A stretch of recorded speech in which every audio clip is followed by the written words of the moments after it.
I currently work at the Cape Cod Commercial Fishermen's Alliance, which is located in Chatham. I'm their fisheries policy manager, so I really work to provide a voice for commercial fishermen. So both men and women of the community, they work out on the water, and I'm able to help bring their expertise to the decision-making table. So mostly day-to-day is attending different regulatory meetings, such as the New England Fishery Management Council or other state and town meetings on behalf of the fishing industry to make sure that we're preserving access to our small boat fleet here on Cape Cod. People come to Cape Cod because they love the ocean and they're interested in commercial fishing and having delicious local seafood, and we want to make sure that we're supporting not only commercial fishermen but the broader community and providing education to consumers and the public about the value of sustainable fishing practices.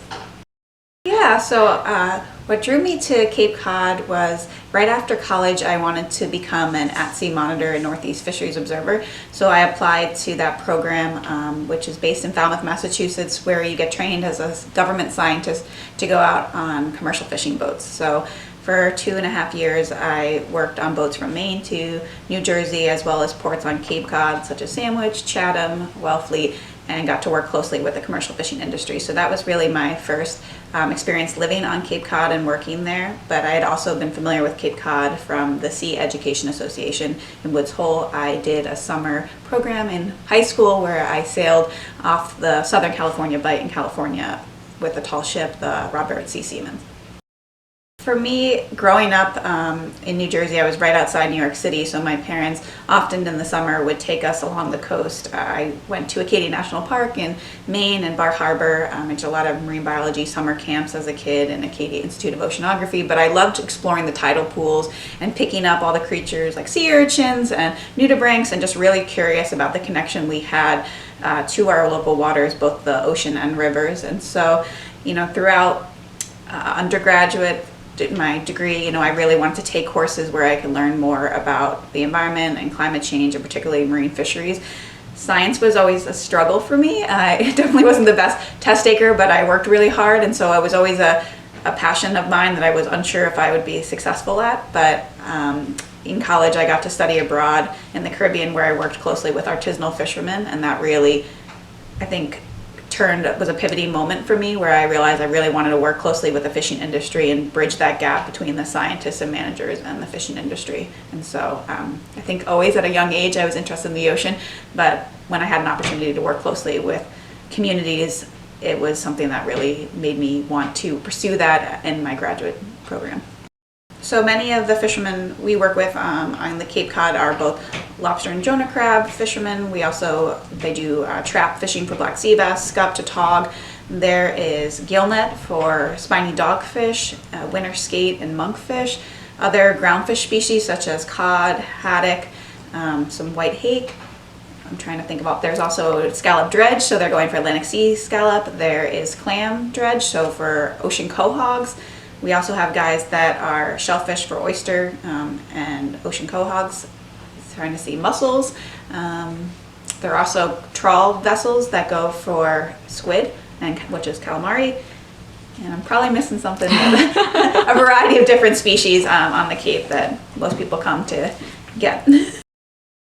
Oftentimes there can be a disconnect between what fishermen see on the water and what scientists or managers think is happening in the ocean. And so I've always been a big proponent of collaborative research, which gives fishermen the tools to collect oceanographic or biological data at sea. So involving the fishermen from the very get-go in science, so that they believe in the data and what is being used to help support policies and management, so that in future years when managers are setting a certain amount of fish that a fisherman can bring in, that they believe in the data and the science, and they also understand what's going on in the ocean. So many fishermen are really curious about temperature changes and what that means for the fish that they're targeting, and so giving them the tools to collect temperature data or salinity allows them to try to make some connections to their fishing. So I really try to help bridge that gap in the differences between what fishermen are seeing on the water and what the scientists and managers are doing, so that I can bring new information forward to help create better solutions and sustainable fisheries for future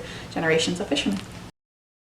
Yeah, I think it's really inspiring to me to see more women in the STEM field and be more involved in science.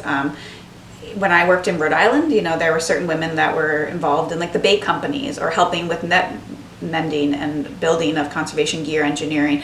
There are women here on the Cape that are active in the fishing support services, so providing connections for community and fishermen on opioid addiction and safety training to get out to sea, providing mental health support services or grief counseling, which I really admire, like Deborah Kelsey, who works at the Fishing Support Services.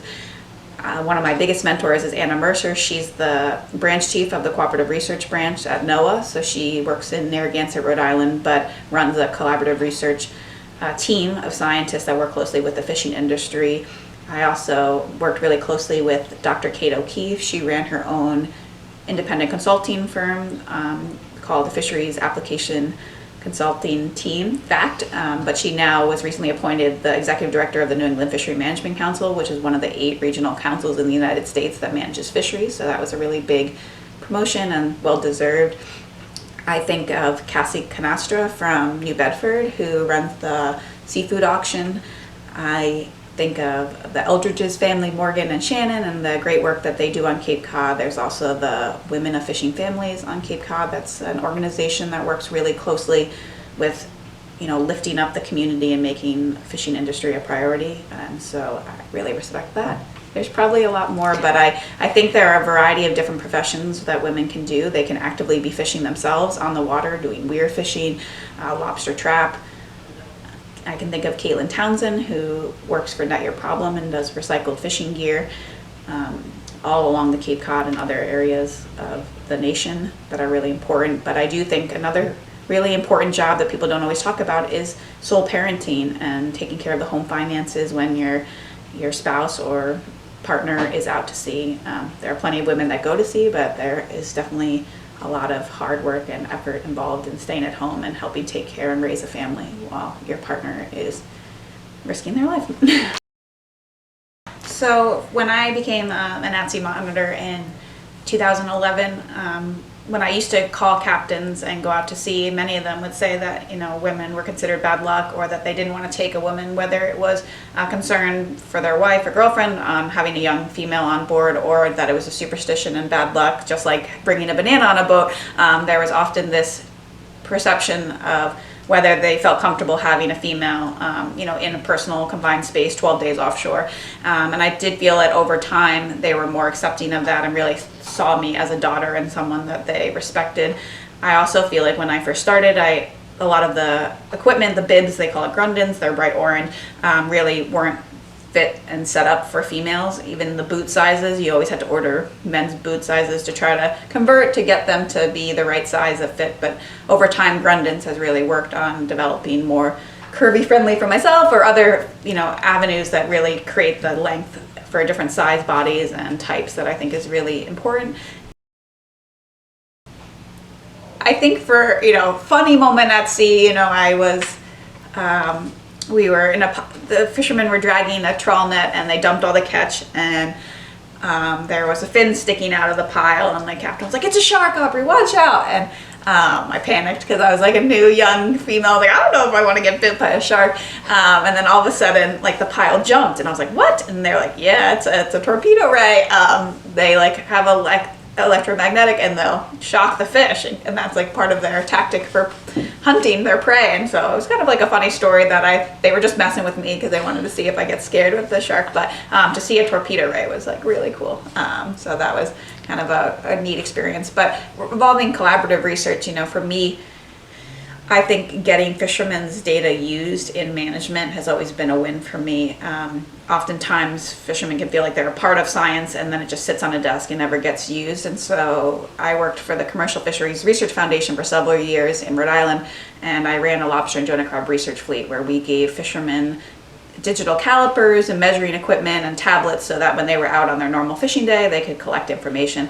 And that information was actually fed into a stock assessment for American lobster, so it allowed them to see the value in protecting their resource, which I thought was really important for me, at least as a scientist, to earn the trust of the fishermen and have them excited to be collecting scientific data, because I feel like many fishermen are scientists, whether they see it or not. They're out there every day recording in their logbook what they caught, what the temperature was. So just getting them to feel empowered to collect data and then have it actually benefit their fishery is something that I thought was really exciting. For a 2-week trip, oftentimes they would leave or 2 or 3 in the morning. They would load up like 10, 12 bags of groceries, water, always Mountain Dew, surprisingly, which I thought was gross, but a bunch of soda for the fishermen, all kind of sweets, candies, depending on what boat you were going on. If you were on an Italian boat, you got like fresh homemade pasta. Portuguese boat with a lot of fish and potatoes, but they'd bring different groceries out, and then when you're out there, some of the trips that were 12 days, you'd be steaming for 12 hours, 16 hours, so 100 miles offshore. So half of the day was you just looking out, enjoying the view while they're steaming to the fishing grounds. And then once they're at the fishing ground, if it was a trawl vessel, sometimes they'd be towing for 2 or 3 hours. And what was really fascinating to me was, they could tow for 20 minutes and get so much fish, or they could tow for 6 hours and not have much. So, the idea that fish travel in schools and they're not always everywhere. And so it was really eye-opening to me as a scientist, like, oh yeah, just because you tow a long time doesn't mean you're going to get a lot more fish. It really depends on where the fish are. And then as a scientist, I would be sampling all the catch, kind of giving a snapshot of what they caught, what they were throwing back and why. Was it because they weren't allowed to keep it because the regulation said no, or they couldn't sell it, there was no market to go to consumers? But it was an opportunity for me to kind of get a snapshot of what they were catching. And then they would process the fish, they'd fillet the fish, they put a bunch of ice, and then after several days they would come in back to port and offload it to a dealer that then would go to a seafood market. Yeah, and I think that there's several different roles on a boat. Like there's obviously the captain, there's the first mate, there's someone that might be picking fish out of a net, there might be someone that's flaking the net and clearing out any seaweed so they can set it back up. So I just always find that there's like kind of a system or hierarchy within the boats, that everyone knows what their role is so that they're safe out at sea, but also can be really efficient, which I think is great.